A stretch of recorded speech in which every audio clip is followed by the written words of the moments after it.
And I love that we get together and do these interviews, and how you share so much of who you are and what you do. And I wanted to talk about today reinventing how you're doing your business, right? Because there's a lot of people, like, we thought we were going to open up and now we're not opening up, or some people are doing really well and some aren't. And so I really wanted to have a conversation with the people that are in the just feeling like they're at effect in their lives, waiting for the government to tell them what they can and can't do. You know, what is your perspective on a way that they can start getting control of their life moving forward in a way to... Yeah. Okay. So the first thing to know is whatever you do, you need to be cause. You need to do it from the viewpoint of cause. Anyone that tells you that you need to be an effect is not your friend. So at least don't listen. Okay. Do the law says, but don't agree. So that's the first thing. And I'm not going to get into Corona yes, Corona not, and all these things. Yeah. What's important to do right now is to understand that the way out of a crisis is exactly opposite of what you will instinctively want to do. The way out is to start making a list of small things you can do. The smaller, the better. Now, what do you do? What exactly you do? You make a list of what you actually need to do. Everything that you need to do. Then from that big list, you make a list of what must be done. What must be done. Okay. And you do only those things. And you intentionally not doing the other things. You decide, I'm not going to do the other things. So you are cause. You intentionally decide all those things I'm not going to do, those things I'm going to do, and you do only those things that you must do. Okay. Okay, that's really important, okay? Okay. Now, once you do that, once you have that, you start doing what you have to do. You will see that you'll get some kind of clarity, some kind of space to look into the future. Don't try to figure out before you do those first steps what you're going to do. You just look at what you have to do. It can be cleaning the house. It can be business. It can be anything that you have to do. Things that you've been putting aside for a long time, and you do only those things, and you don't try to plan, and you don't even ask, why am I doing them? You're just doing them because they need to be done. Okay. So anywhere that you would have maybe accumulation or whatever it is for you, whatever you decide must be done or has to be done, that's the list. Yeah, that's the list. That's it. Okay. And only once you complete that list, you do the next thing. You sit down and you say, okay, what value can I bring to other people? And it needs to be defined. Now, I can tell you for sure you don't see what the value that you can bring. Most people will not see it. It will be limited. You will have a limitation. You need an external viewpoint. You need someone to help you and figure out within this situation what can be done. And the one thing I've helped hundreds, maybe more than over 1,000 people in this time of crisis, one-on-one. And I can tell you, there's always, every business, everything, there's always something you can do. Always something you can do. So I have a friend in Israel that is having a kind of an event. He's doing weddings and this kind of thing. And it was shut down. And there was nothing to do. He couldn't do anything. And he called me and he says, look, Meir, there's nothing to do. I cannot do anything. Of course he could. Of course he could.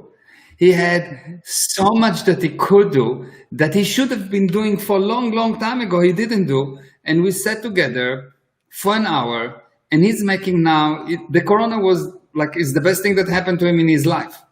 The best thing, he's like, oh my God, just that Corona will not finish. Oh, I want the Corona to continue. He's dying. Thank God the Corona is here. He's making so much money because of the Corona. So there's always a way, always a way. That's the one thing that you need to know. There is always a way. You just don't see it. in the worst time, people made business. In the Holocaust, people made business. In the worst, terrible thing, in the concentration camp, people did business. Why? Not because they were Jewish, but because, but because that's the nature of men. There are two type of people: people that surrender, and people that says, "Okay, there's always something to do." And the both sides been in the same environment, both sides been in a terrible situation. Right.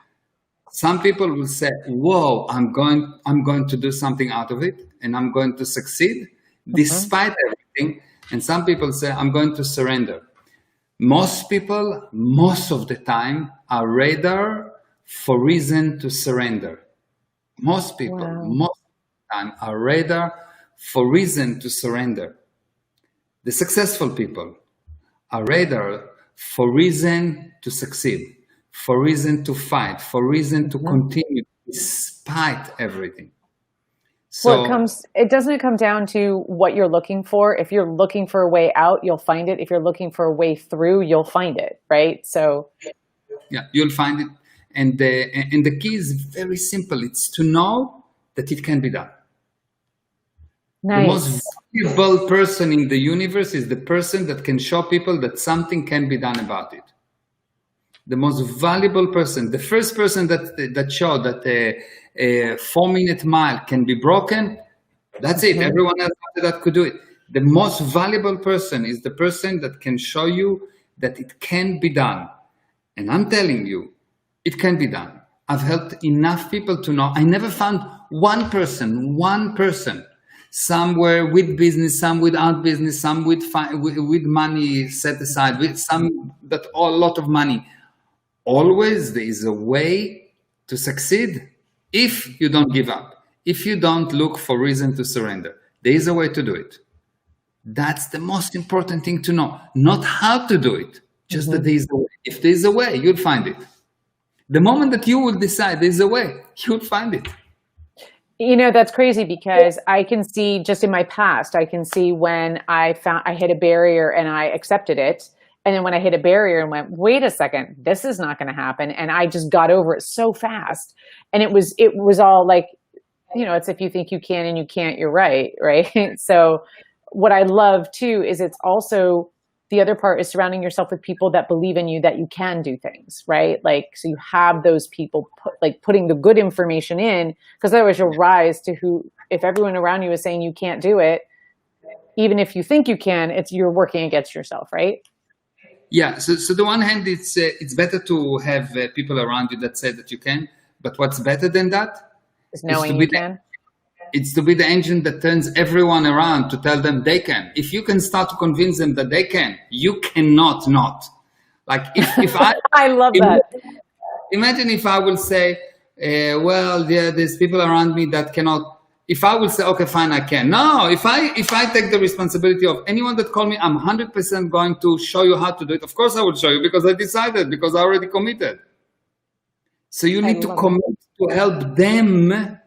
And it's actually in a way good that you have a few useless people around you, so you can push them and show them it can be done, because it's their practice. You practice on them.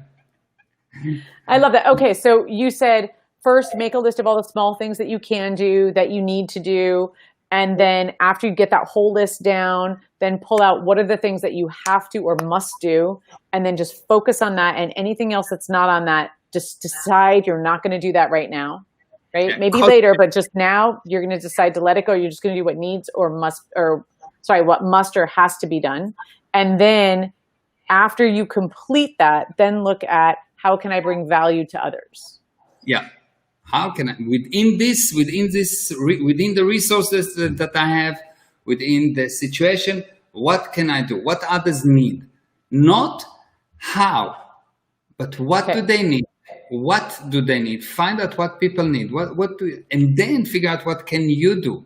Not how you can do it, but what can you do? Okay. I'm not worried about how. Because I if know you look I've gotten tripped up on the how in the and past. this and that, you will never, you'll get only if impossible, impossible, impossible, impossible. I don't have money, I don't have time, I don't have this, I don't have that. No, just what do they need and what can you do? And then once you have a list of all kind of things, you'll see that while you're writing it, there will be something that will come and say, oh, I can do that. I know what, boom, do, and you'll go. There'll be an explosion in your mind and you'll become lighter and you will know that's it. That's what they need. And even if they don't need it, they will start to need it because you decided. So there's two things that I love about you. Well, I mean, there's many things, but there's two that come up in this moment.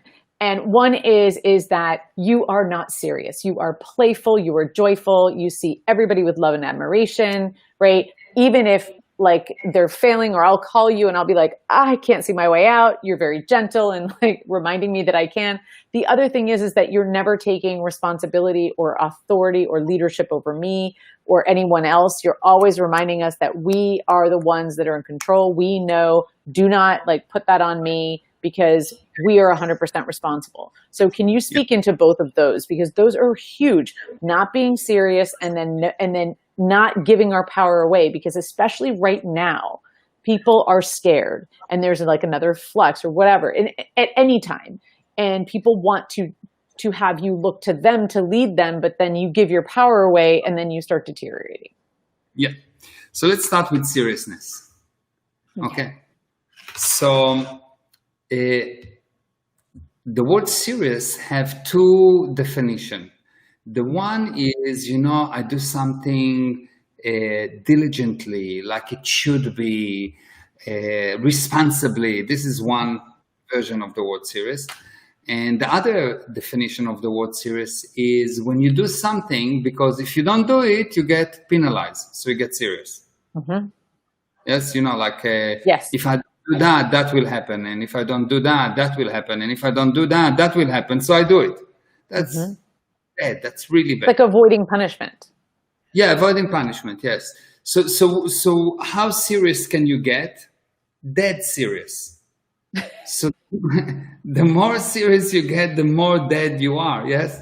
You'll see that people that are playful and say, I can win and lose with the same level of enthusiasm. If I die, fine, not a problem. I'll buy a new body, It's so true, though. They give it for free, you just go for a nice, good-looking woman, and then there we go, you got the body.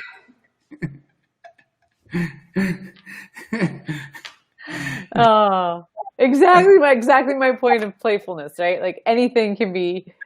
I've noticed since I've been studying with you, I have become so much more playful, and I'm so less attached to if I fail. Cool, it's going to happen a lot, so I might as well just get used to it, so then I can learn from it. So then, because that's part of the process. I think with school we've been trained that we can't fail, or we'll be wrong, or made fun of, or whatever. Okay, we all do.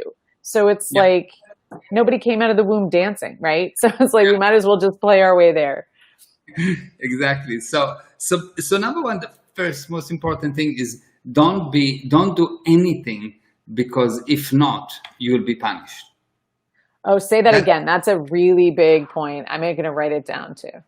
Don't do anything, because if you will not do it, you'll get punished. It's better to be punished.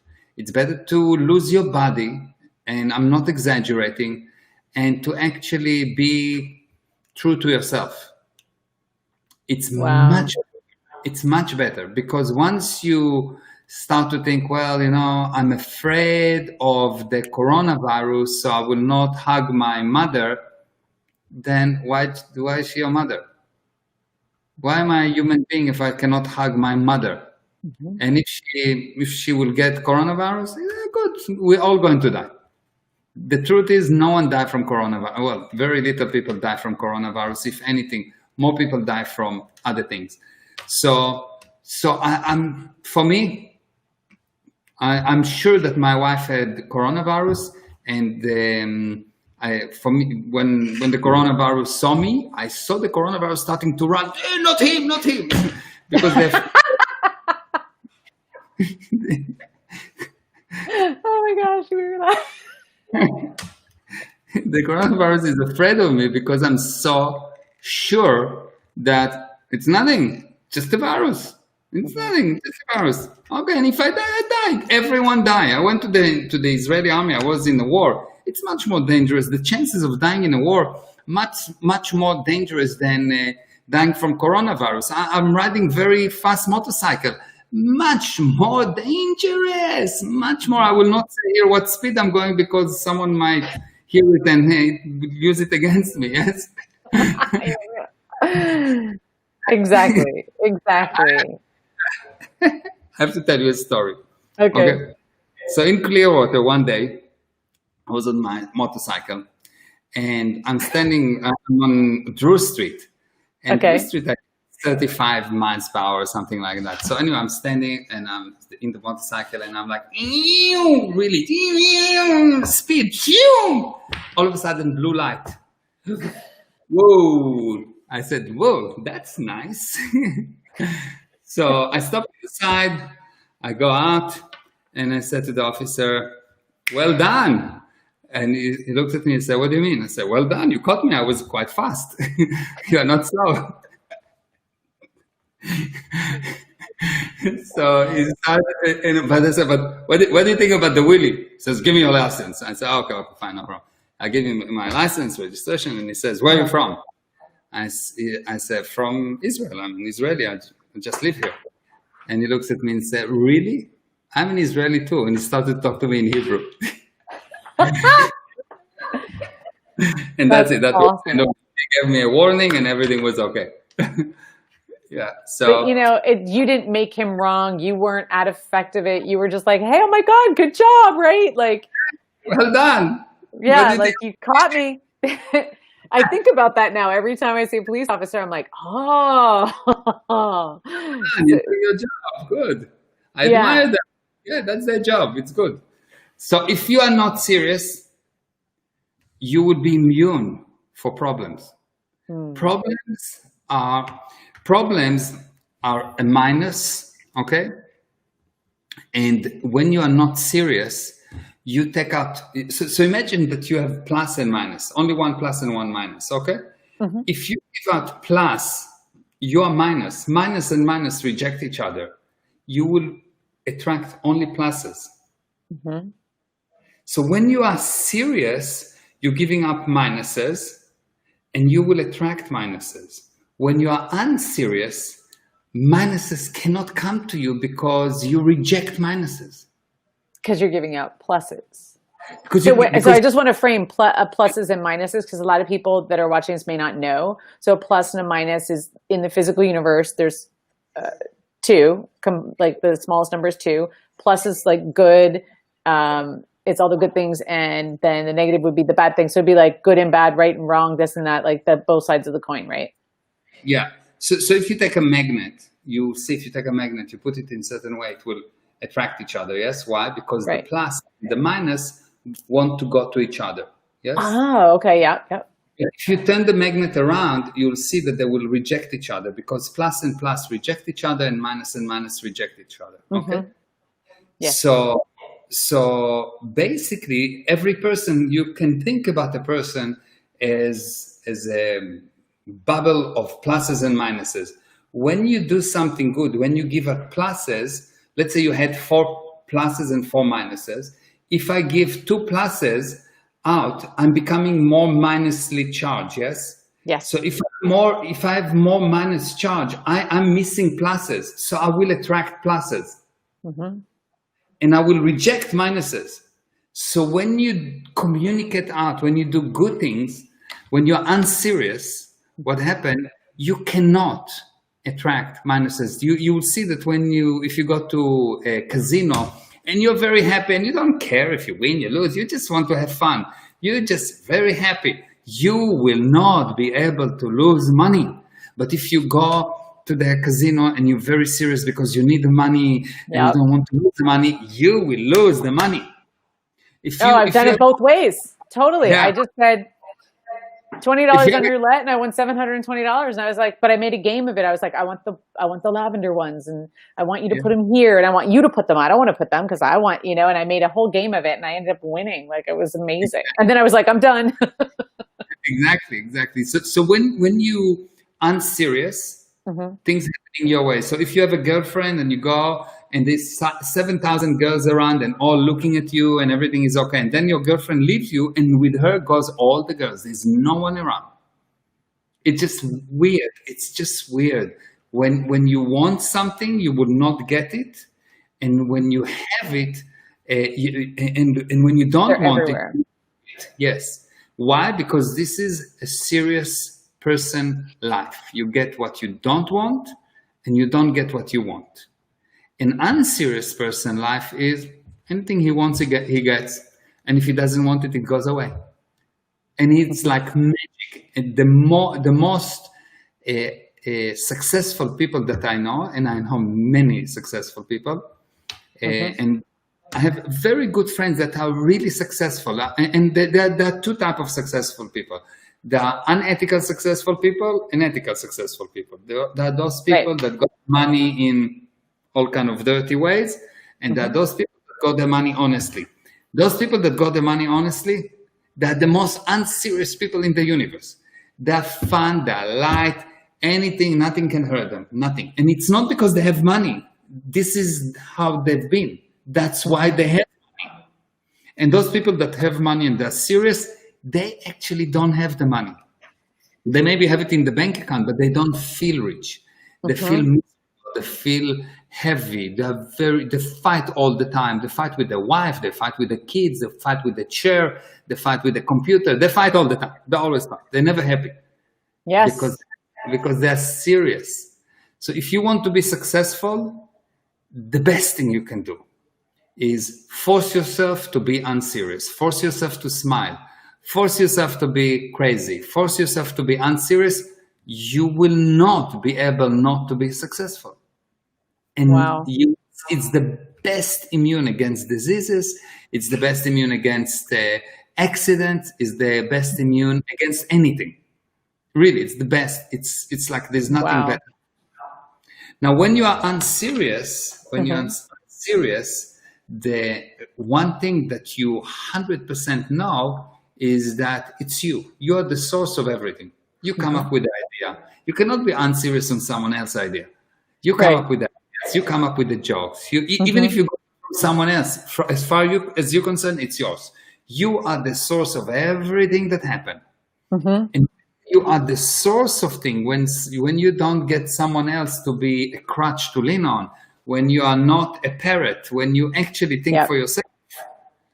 At that moment, you see that not only that good thing will happen to you, you will create new things all the time. You'll create new things. Your life will expand and you will just know. And anything that you will think about will materialize. You will be a magician, because a magician is someone that knows, but a real magician, not someone that's doing a fake magic.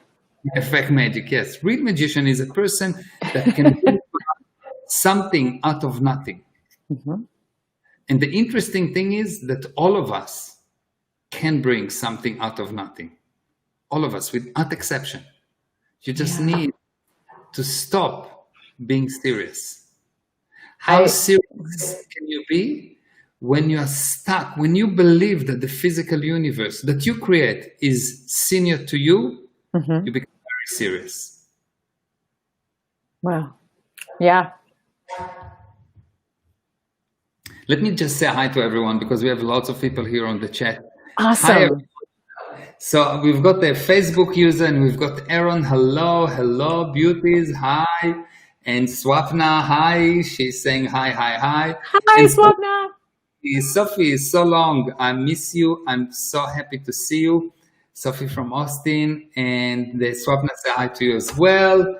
And Shooting Ambianes. I'm not sure if I say it correctly. Can I have a link to the academy? Thanks. Yes, the Parent Academy, the link is on the screen, and it is www.meirezra.com/family.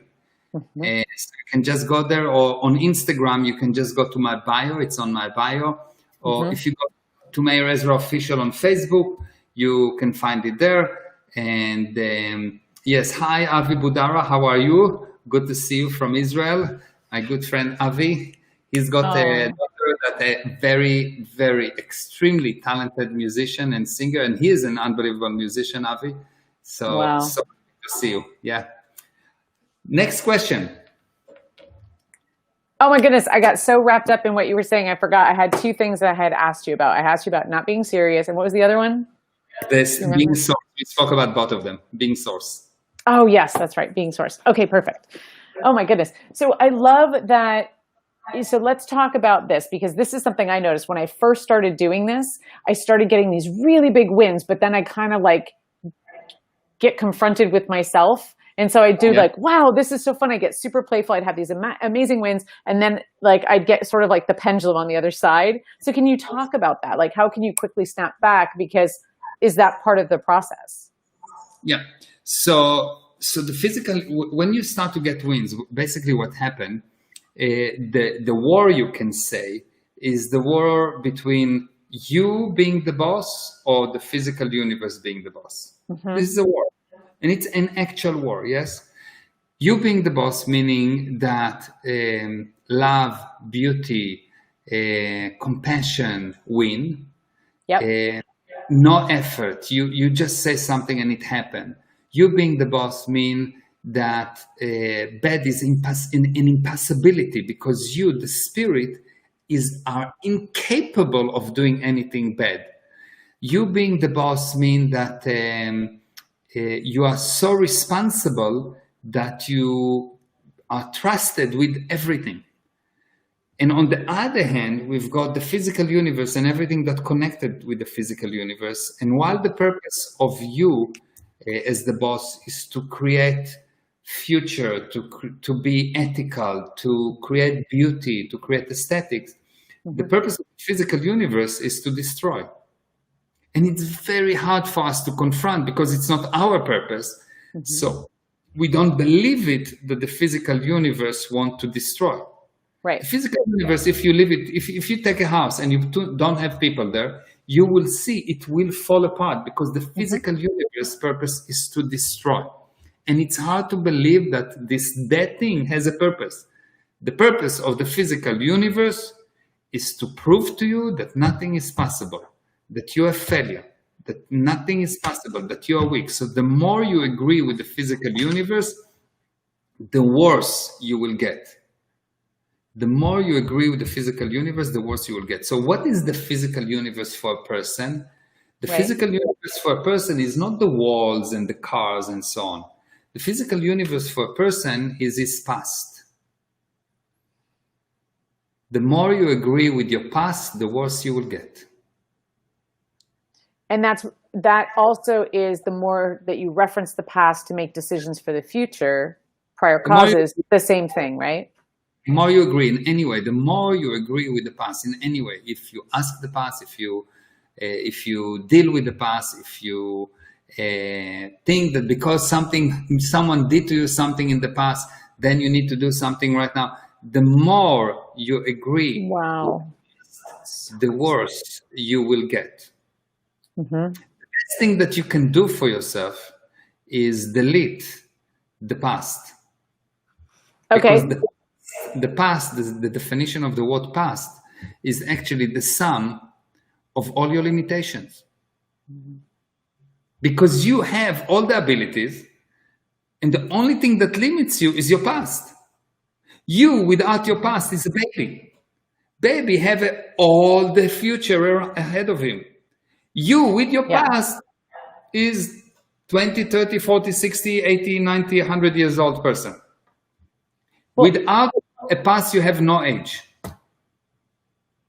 I see that when in my business and as I work with people, it's like at some point there's this moment where you'll say, "Oh, can you do this or can you not do this?" And there's one moment where instead of saying, "Oh, I haven't done that yet," you say, "No." It's like this point where you just decide, "Okay, I'm not going to test things out anymore. I'm not going to take that extra step." And I'm fascinated because I see that in my life. And since I've been working with you, I notice like there's things I start paying attention and they're everywhere in like little things that I wouldn't even, they're so small. Like even just the way I drive to work, like, or not work, but anywhere I'm going. Now I just make up new ways because I don't want to be predetermined on how I'm going to get there. So I'm like, oh, I'm going to just take a different route. I'm not going to use the GPS. I'm going to like find my way there. And if I get lost, that's part of the adventure, right? There's so many things, but there's this point, and I notice it too, because now that I'm 51, right? I'm noticing it that as people age, they just kind of say, this is what I do and this is what I don't do. And then they live in that little box and the box just keeps shrinking and getting smaller. And that's what you're talking about. The more past you have, the less options you have, right? Past what limits you. Think about it. If the Wright brother would say, well, it's obviously that we cannot fly, then we wouldn't fly. If people say, well, it's known from the past that the planet is flat, so the planet will still be flat. If the only reason that there was any progress is because someone said, the hell with the past. Who cares about the past? Who cares what they were thinking? Yeah. And the truth is that the past is a lie. And the future is a lie because the past is done. You can do nothing about it. The future never comes because the future is always in the future. The future never comes. The future is only in the future. So the only important time is present time. And what is present time? By the time I say present time, it's not present time. Present time is the span of time that you can be unserious in. Okay, I love that definition.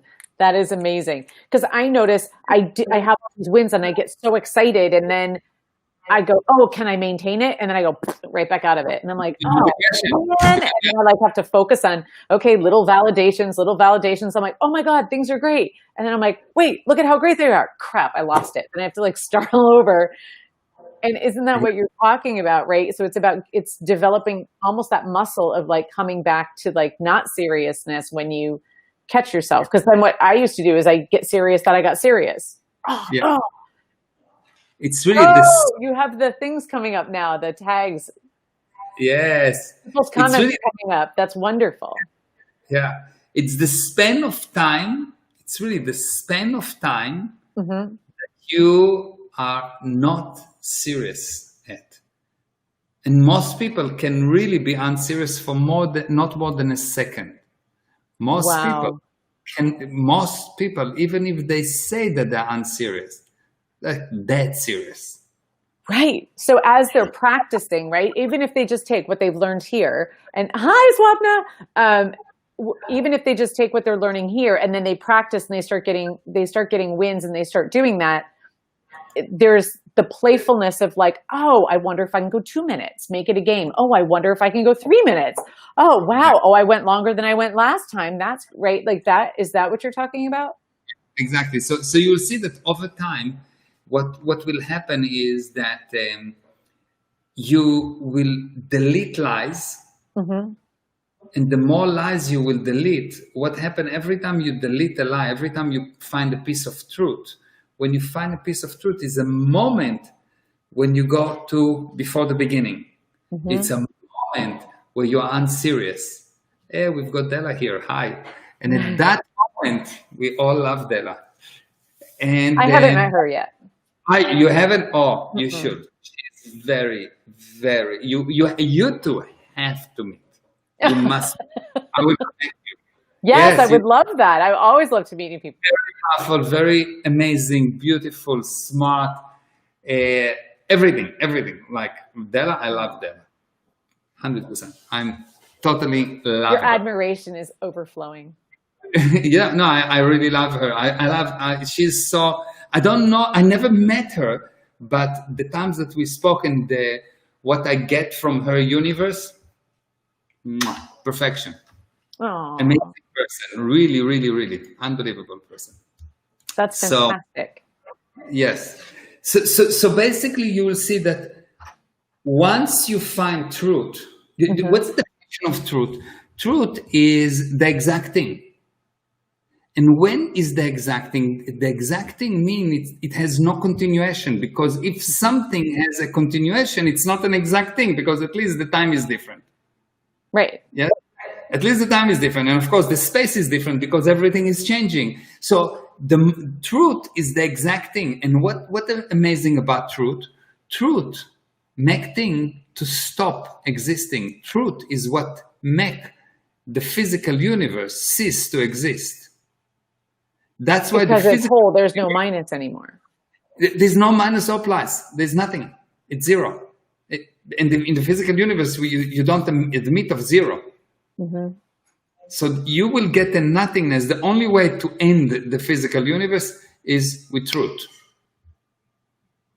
So amazing. I know, it's so great. I love playing with you because I get like these ahas, and then I'm like, as soon as I try to explain it, I'm like a mess.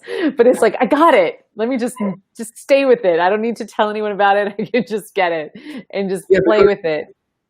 The purpose is the truth, because once you hear a truth, once you have a truth, what's the word clever mean? Clever is the ability to recognize truth. Mm-hmm. Once you recognize truth, it means you recognize that something left. To recognize truth means to recognize when something left. To recognize when something is not there. It's not, oh, I see this is white, yes, no, that's a viewpoint, that's not truth. Clever is the ability to recognize that something has left. Oh, I love that. Yes, and at that point, you get more of you, because what left? Past. What can you get to live? Past. So the less past you have, the more of you have. So let me ask you, when people are talking, especially right now, and I notice people, when you meet new people and you're connecting with them, a lot of times they will reference their past and they'll give you their history, and they'll say, oh, I come from 5 brothers and da da da. And that's just anchoring it, right? It's basically what they do. They give you a point of reference, because they assume that they cannot get in communication with you. So they get in communication with the mechanism of you. When a person, look, if I meet a person and I'm really in communication with them, I don't need words. I'm in communication. He knows, I know, that's it. We're in communication. We know. Once I need to add words, it's a deterioration. And once I need to tell him about my past, it's even worse. And what I get is actually, it seems like we're getting closer, but we're actually growing apart. That's why you will see that you meet someone, you fall in love with them. And what does it mean, fall in love? The urge to be together for no reason at all. And you are together for no reason at all. And now you're starting to, and you start to assume that what you do is you building agreements. If you build an agreement, it means that it's going to be broken, because agreements are temporary. Agreements are connected to everything around you. For an agreement to be kept, everything around you have to be kept. Isn't a marriage an agreement? No, not at all. If a marriage is an agreement, you have a divorce. But I've had a couple of those. Marriage is not an agreement. I don't have an agreement with Aviva. I have a creation with Aviva. If I don't create it from the beginning, and I'm keeping the agreement from 34 years ago, believe me, that's how they deteriorate. 4 years ago, it's like, who can keep an agreement for 34 years? I've changed. She changed.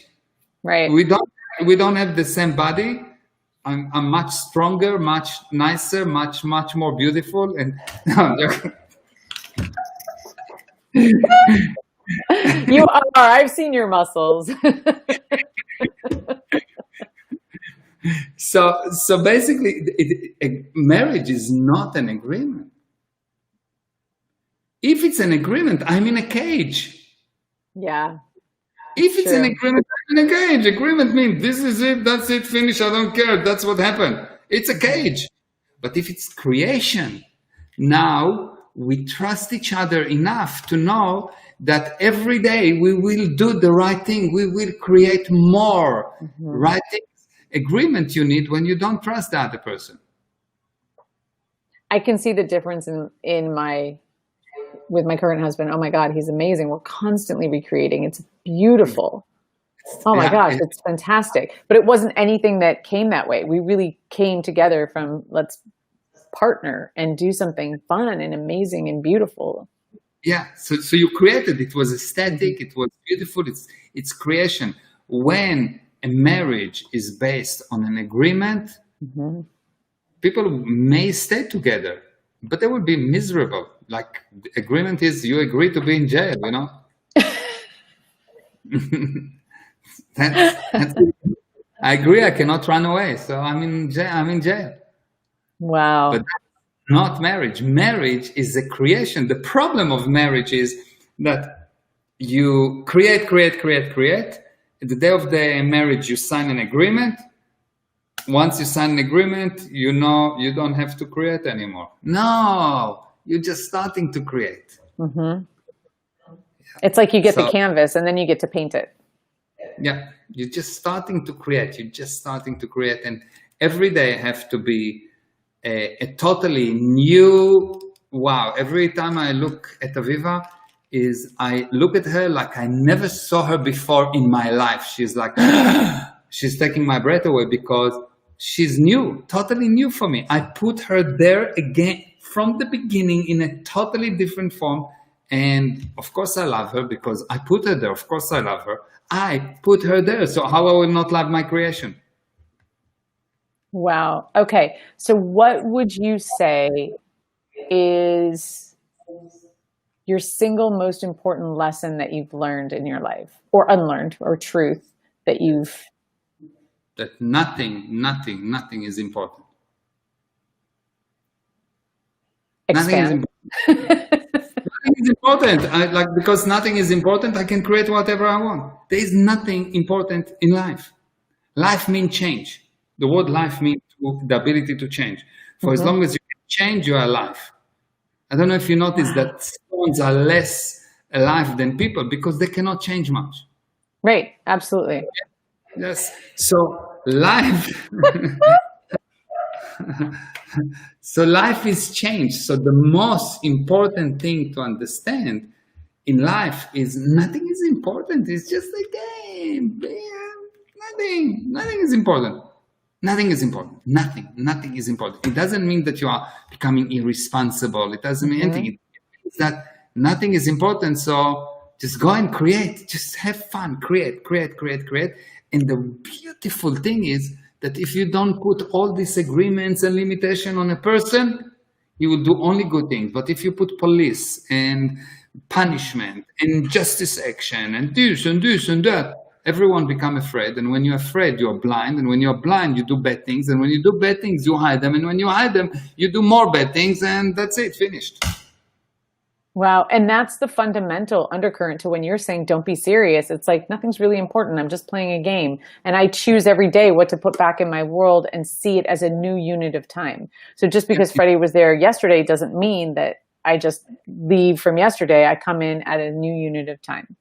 Yeah. And it's really nothing is important, because if something important, then you're in a jail. Then someone can give you a bribe. Then someone can put a gun to your head, and no, and then you cannot have values, because if things are important, then okay, so I will put a gun to your head. If you don't do that, I'll take your money, or I'll take your hand, or I'll take your finger, or I'll take nothing is important. If I need to do something that is bad against my integrity, I'll check out, not a problem.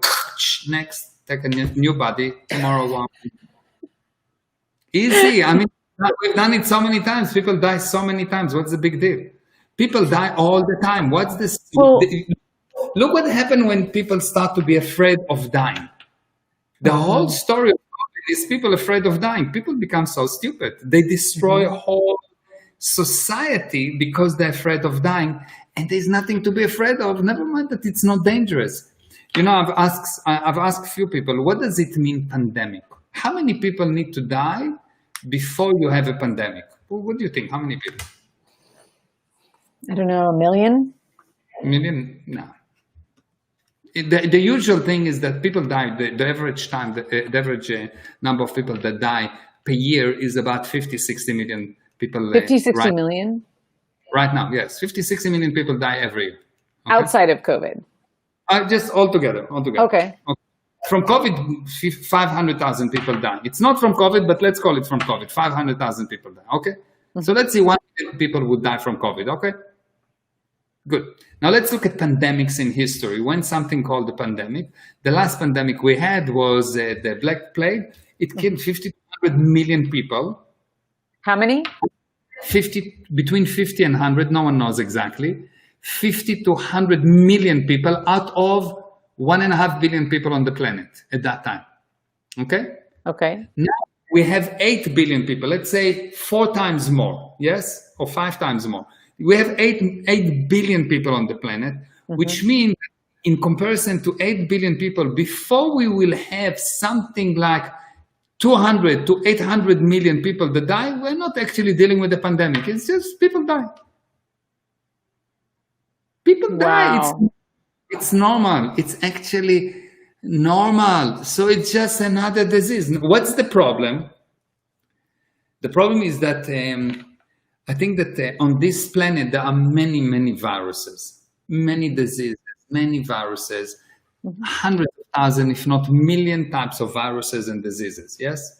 Yes. But the most dangerous one is fear. Fear is the most dangerous virus, the most dangerous disease in the universe is fear. Fear you have no creation from fear. Fear kills more people per year than all the viruses combined. You understand that if you're not in fear, virus cannot hit you? If you're unserious, a virus cannot hit you. Your immune system is so strong. You're creating your body, you're creating everything. Nothing can hurt you.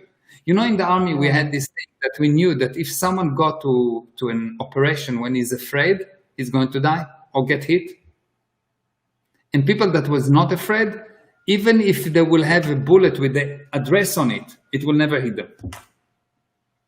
Bullets will just not hit them. If you're not afraid, bullets don't hit you. They cannot hit you if you're not afraid.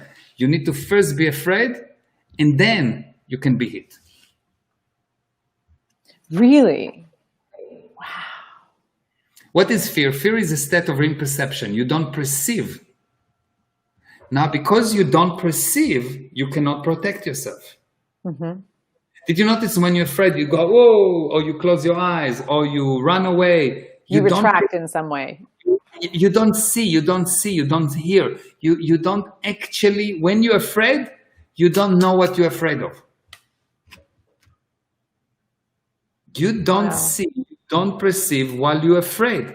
It is the most fascinating thing. Yet the only thing that can help you in an emergency situation is if you actually can see and perceive. So you can do something about it. Imagine a fighter that closes his eyes. Yeah. A fighter that closes his eyes will always lose. You need to be able to look life in the eyes and be willing to win and lose with the same level of enthusiasm, to be willing to die at any given moment. It's normal. It's okay. Nothing happened. It's just another death. It's just part of our cycle. It's just part of nothing. You don't die. The body is dead. I mean, that's what I meant. Yeah. The physical universe cycle. Yeah, it's just like nothing. It's the body dies. Fine. Not a problem. We'll get a new one. I love it when you say that, because it's like what's amazing when I started playing in your world, and why I love interviewing you so much, is it's so refreshing because it's lighthearted, it's fun, it's really saying what you don't want to hear. Because what the majority of the people are doing, when I was young, I used to call myself a salmon. If everyone's going that way, I'm swimming upstream, right? Like what everyone's doing, I'm going to do the opposite. I don't even know why, but I just kind of came in with that program, right? If everyone goes left, I'm going right. Like I don't want to go where the masses are going. And it's funny because now I can see it's before I forgot, right? Like it was when I was remembering, and now when I come to you, it's like I can start seeing the patterns in my life and when I started making certain decisions. But by seeing that, now all of a sudden they're just going away. Yeah. It's And amazing. it's so beautiful, but it's like you have such a refreshing view on being able to show us where to look, but not tell us what to see. Yeah. Oh, look at that. Exactly. You just got like all haloed with that new Oh, really? light. Yeah, beautiful. Good. Yeah. Oh my gosh. Thank you so much for being You. interviewing here with me today. Oh my gosh. They're like the best conversations. I love it. I'm so grateful I get to share these moments with you. Thank you. Thank you very much. Thank you for everyone that joined. And if you want to get more data, follow Mhm. me on Instagram, Meir Ezra Official, and join the Family Academy. It's a free series of webinar.